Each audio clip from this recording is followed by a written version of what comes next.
invité a Gaylin hace 8 días que nos quedamos platicando un rato el tema de la teología, que es nuestro curso.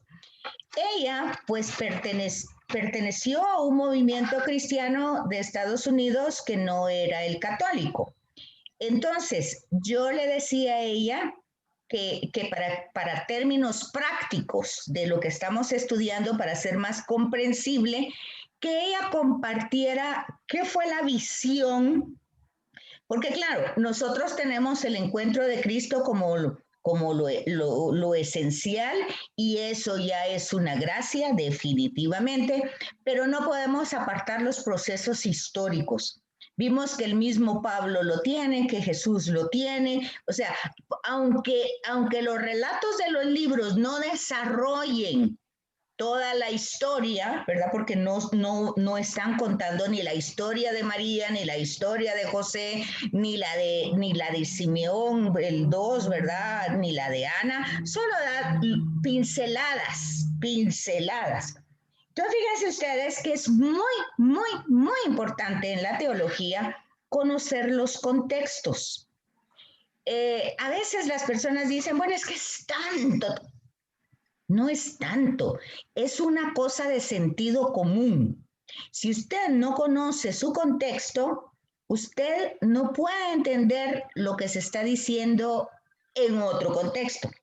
No sé si me doy a explicar, si me comprenden lo que yo estoy diciendo, pero es básico en los evangelios y en toda la escritura y en toda la teología, conocer los contextos. Por eso, cuando ustedes estudiaron introducción a la Biblia, ustedes vieron que habían contexto histórico, contexto geográfico, contexto literario, que otro cultural, social, político. No es tanto que dices que esto no se me va a quedar nunca, es mucho. No, es sentido común. Fíjense que en esa peregrinación con María, el padre Solama decía algo que si uno conoce el contexto simplemente amplía la visión, porque él decía, hablando de la migración de las aves, él decía, imagínense, pasó un día, una hora solo de ver las distintas aves que pasaban, el cielo se nublaba de todas las aves y él dijo incluso que ese era un momento que ya había pasado la verdadera migración, que era unos días antes, unos 15 días antes. Entonces, dice él en ese video que estaba pasando, dice, imagínense ustedes a ese Jesús observador cuando miraba todas esas aves y se maravillaba y decía, ¿cómo mi padre alimenta tantas o cómo hace, dónde le puso la brújula, a dónde van, qué es lo que... Bueno, todo tenía tanto sentido que lo único que hace Jesús de Nazaret es maravillarse ante ese evento. Ya eso lo platicábamos hace 8 días. Entonces, esos son los contextos territoriales por los cuales están nombrados en el Evangelio o en el Antiguo Testamento. O sea, no están puestos ahí de adorno. Entonces, a veces hay pequeñas explicaciones. No es para que nuestra imaginación vuele, sino es para ubicar el tema en un contexto que posiblemente no conocemos, pero que al conocerlo tendríamos una gran riqueza. Él mismo explicaba que los romanos, cuando iban de un lado a otro, acuérdense que dijimos que Roma había invadido todo, pues era el imperio de parte de Asia, parte de África y de Europa. Entonces acuérdense que no habían motos, que no habían pues vehículos. Entonces ellos lo que usaban era el caballo, pero no habían tantos caballos. Y los pelotones tenían que caminar. Entonces encontraban ahí un personaje, un judío, y ellos eran dueños de esa población, hablando de los judíos, pero hablando también de los otros países. Entonces venían y aquel cargamento que no era poco, porque el viaje iba a ser de meses o de años. Entonces venía y decía, carga esto un tiempo, o sea, 1 kilómetro o lo que sea. Entonces, cuando uno entiende que Jesús dice, no, lo que te lo imponen, tú vuélvelos libremente dando más. Entonces, si te dicen que acompañes 1 kilómetro, tú acompaña 2. Pero hay que comprender el contexto.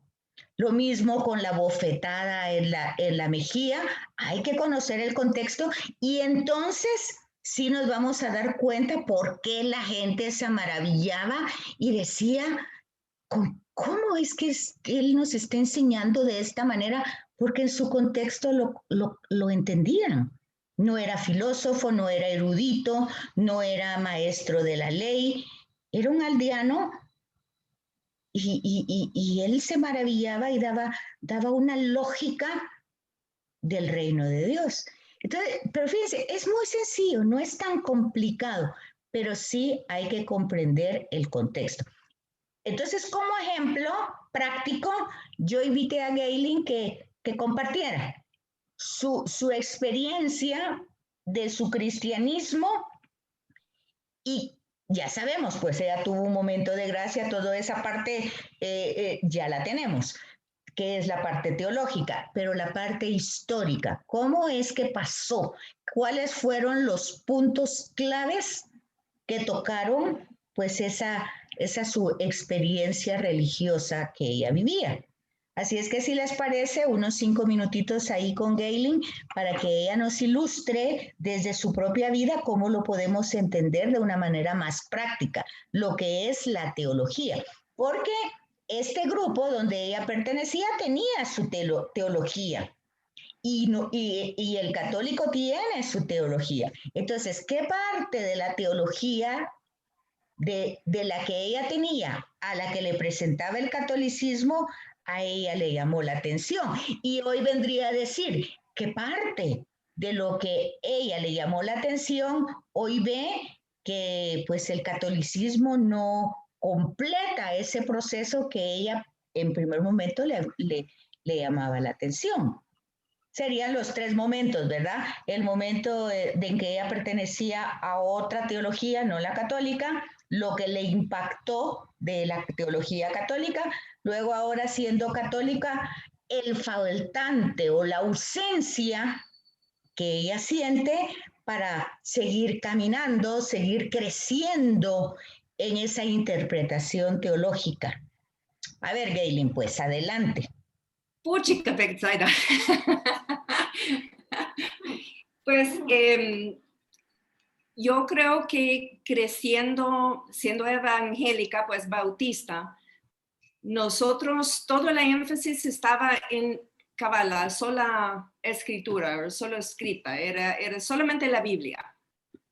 Pero sí era una formación de la Biblia que todo pasaba alrededor de esto. Todos los domingos uno va, no por ni siquiera obligación, en ningún momento es obligación para ir a los servicios ni nada, pero íntegra en parte de la comunidad, de la familia y de la comunidad entera, que uno iba a estudios bíblicos, que lo dividía a todos en grupitos según la edad, y después era el servicio en la, que casi como misa, pero obviamente no era misa, pero era las lecturas, las canciones, la homilía del pastor, la bienvenida. Había ritos que quizás como estamos en la otra clase, como liturgia dentro de este, que uno recibía la palabra de Dios. Y era, el énfasis era siempre en la bondad y el amor de Dios.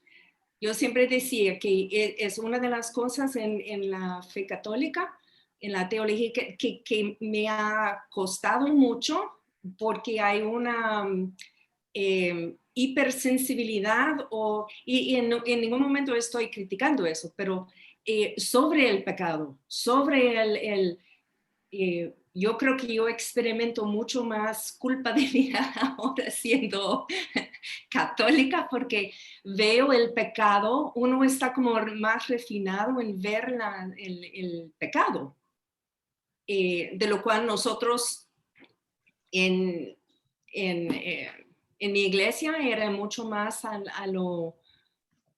el énfasis era en el amor y la gracia de Dios. Mucho más énfasis en eso. Yo creo que también en ese momento, y era el énfasis era en su relación personal con Jesús. Y yo creo que eso es algo importante porque en la Iglesia Católica lo que yo me he fijado es que la gente no ha tenido, mucha gente tiene su fe y su religión, pero realmente no ha tenido su experiencia con Cristo. Entonces, por eso están solamente como haciendo los pasos.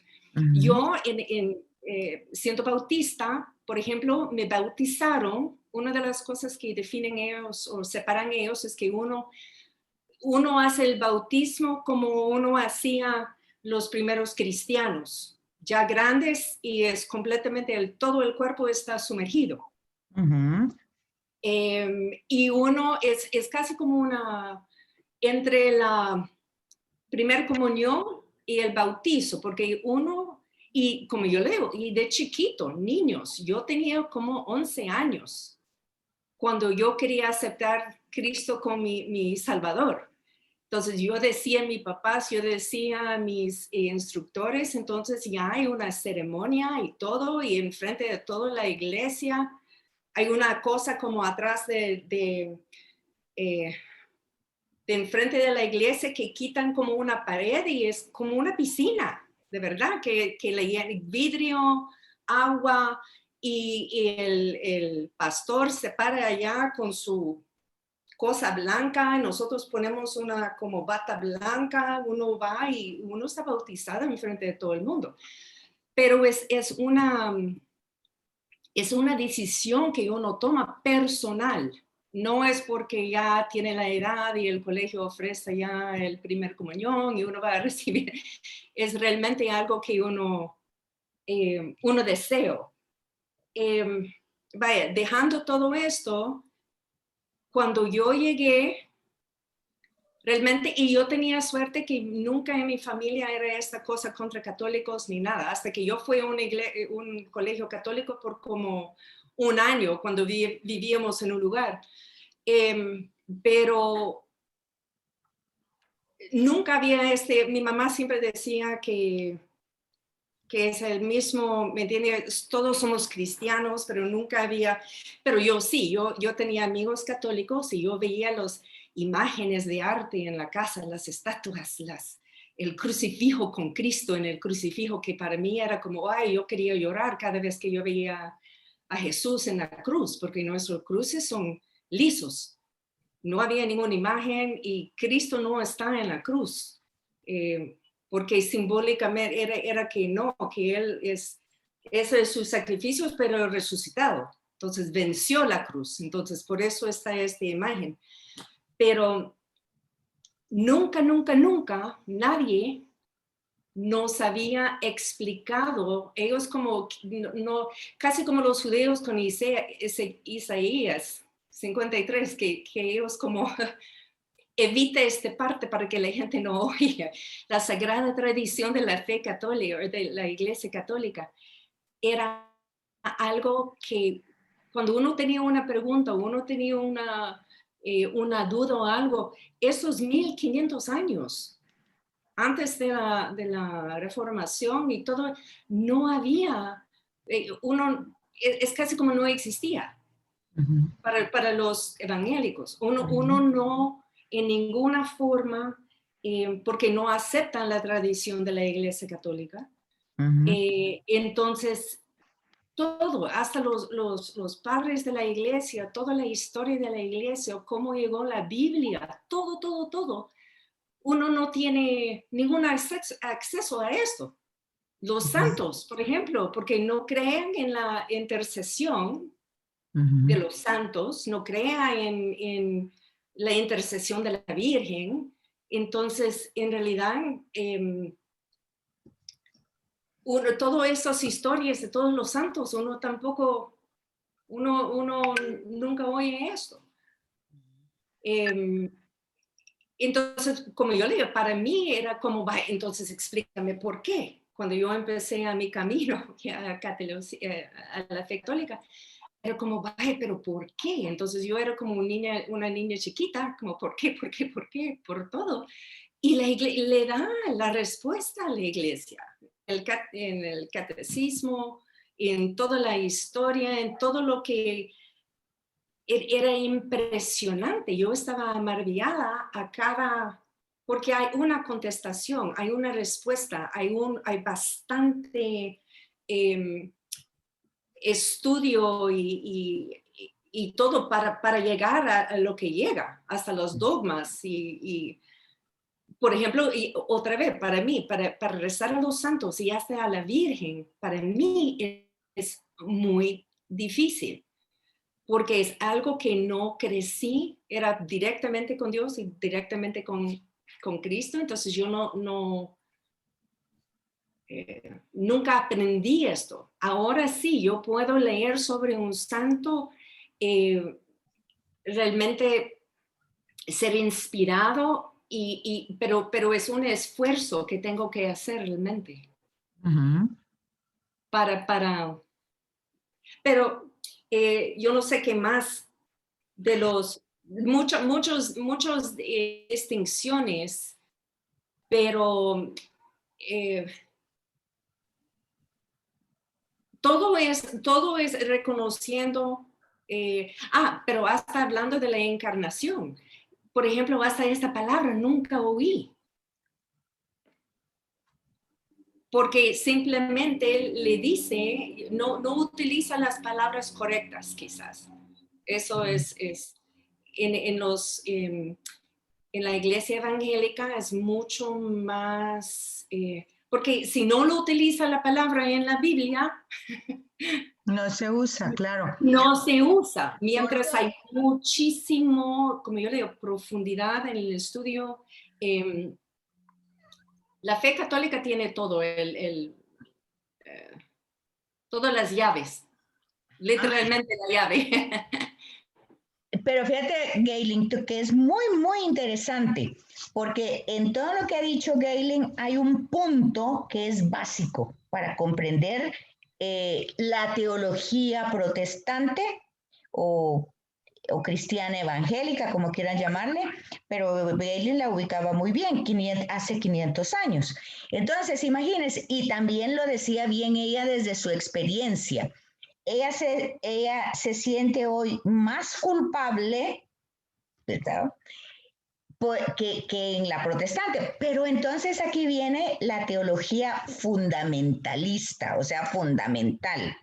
Porque justamente ahí está el contexto histórico que uno no lo debe de perder, porque es diferente la interpretación, porque justamente a Lutero eso lo tenía hasta el soquete de él darse cuenta de lo culpable que lo hacía sentir leyendo, viendo y tanta cosa, entonces era mucho tema de culpabilidad. Entonces él encuentra en un pasaje de Pablo de que cree en Cristo, anúncialo, cree en tu corazón y anúncialo con la boca y serás salvo. Él se queda ahí, esa se llama fundamentalista, se fundamenta en esa cita, y borra todas las demás. Ahí se ha dicho en una experiencia personal lo que pasa. Entonces borra todo lo demás. Ok, con todos los errores, pecados, todo lo que ustedes quieran tener que tenga la Iglesia Católica, con todo eso, pues resulta de que la teología tuvo un proceso a lo largo de esos 1500 años de los que habla Gaylen. Entonces se fue formando cuando hablamos de Irineo, de Atanasio, de Agustín, fueron personas que fueron contribuyendo a la reflexión, al entendimiento de quién es Jesús, de por qué María es Madre de Dios. Esos son lo que ustedes estudiaron en la historia de la iglesia, en los concilios. Sí, Susi, estás levantando manita. Ay, ella tan educada, levantando manita. Bueno, vieja pero educada. No, Hilda no podía entrar, pero ya por fin vi que ya entró, ¿verdad, Hilda? Sí, Fíjate, ahí está tu fíjate, manita levantada. Bueno, ya estuvo. fíjate que tuve que entrar por medio del teléfono porque no tengo, no tengo conexión a internet. Ay, ven, eso es también lo que está pasando. Bueno, pues Y al entonces... teléfono tienes que cambiar a Tigo, como hicimos nosotros. Sí, Claro, nosotros también hicimos eso. Mira, Betsaida, perdón, una cosita más que solamente quería decir, que siempre me quedé de chiquita. Uno ve a Martín Lutero como un héroe, básicamente, pero no tanto, especialmente en mi familia eso realmente no hablaba mucho de esto. Pero yo recuerdo oyendo algo cuando yo era chiquita, que él decía algo que estaba hablando de, por ejemplo, el celibato en la Iglesia Católica. Y eso realmente ni siquiera instituyeron esto hasta como 1100 o algo así. Y cuando él estaba, una de las cosas que él estaba contra era el celibato en la iglesia. Pero una cosa que él hablaba de esto, que no, yo recuerdo como yo le digo, era porque él, y cuando él se separó y hizo todo su decreto, los 99 cosas, y se casó. Y él dijo que él se casó no porque estaba enamorado, nada de eso. Él lo hizo para enfadar al papá, para molestar al papa, ¿me entiende? De que los ángeles se reía, que el diablo lloraba. Entonces yo estaba como, puchica, que eso nunca sonaba como una persona religiosa para mí, o un hombre de Dios. Entonces cuando yo estaba, ¿quién va a hacer algo solamente para molestar a los papás? O para hacer que alguien más se siente mal. Entonces, y era una espinilla que yo tenía de chiquita, que yo estaba, pero esto... No, tal vez no a los papás. Al Papa. ¿El qué? Al Papa. Oh, al Papa, perdón. Yo le dije la Papa. El Papa. el papá. Perdón. Pero yo solamente quería como añadir esto, porque era como una cosa que no era... lógica. No era lógica, no sonaba nada como Jesús, no sonaba nada como Cristo para mí. Entonces ahí es donde nosotros vemos de dónde parte, y por eso tenemos que entender el contexto. Lo de Martín Lutero, que fue en Europa, cuando nosotros ni siquiera existíamos como raza mezclada, ¿verdad? Mestiza, eso fue en Europa. Y ese movimiento de él fue aprovechado por todas las guerras políticas de los reyes, Alemania, Francia, todo está en ese proceso político. Ahí están los contextos políticos. Lo que pasaba es que en ese momento el Papa tenía total autoridad sobre esos poderes políticos, era la autoridad máxima. Entonces, los poderes políticos de Alemania, Francia y los otros países vieron en este momento de rebeldía de él, que ahí entramos al contexto personal de él, que él de todas maneras, él entra al convento no por una vocación, sino por un miedo, su miedo es el que maneja, entonces él entra y luego se va dando cuenta en el camino de su fuerza biológica, sexual que tiene, que no la puede manejar, y eso hace que él tenga una vida totalmente culpable y no sienta consuelo en la Iglesia Católica. Aparte que ciertamente están viviéndose muchos abusos de todo el mundo. No hay una formación seria, la Biblia, todo eso también forma parte del contexto social, del contexto de la cultura. Entonces nosotros vemos cómo todos esos movimientos se van uniendo, que es lo que les decía hace 8 o 15 días, los momentos de inflexión en la historia humana. Son momentos claves en la historia humana donde el mundo tiene que agarrar hacia la derecha o hacia la izquierda, pero tiene que tomar una postura diferente. Eso lo hacen a veces las guerras, eso lo hacen a veces las ideas, y en este caso